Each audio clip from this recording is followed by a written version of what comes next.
Profesor Baltazar i Zagrebačka škola animiranog filma Na vinilu pod tim je imenom svoja nova izdanja filmske glazbe predstavila izdavačka kuća Fox and His Friends Records.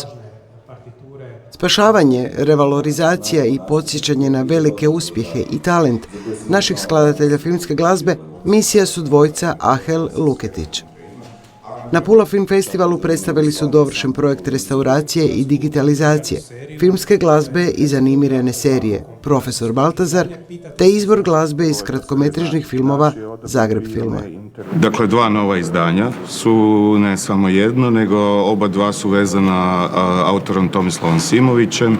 Jedan je soundtrack serije Profesor Baltazar, prvi puta objavljen, prvi puta nađen, smatrao se izgubljen, i Zagrebačka škola animacije, dvostruki album sa temama iz 18 kratkometražnih animiranih filmova.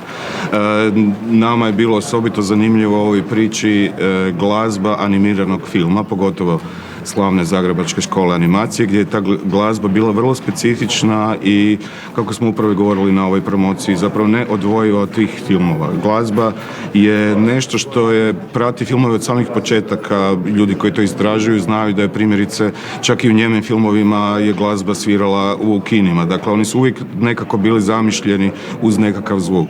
I razvoj te glazbe u Hrvatskoj i bivšoj državi, koja je nažalost bio vrlo slabo popraćen i od medija i od izdavača najviše, jer se nažalost to smatralo premalo komercijalnim dijelom toga. Dakle, dio glazbe koje filmovima često spjevao su bili songovi, teme, pjeva, nešto što može biti na radiju. Međutim, instrumentalni teme iz filmova su često se smatrale da mogu funkcionirati samo u filmu, da im zapravo nema mjesta drugdje.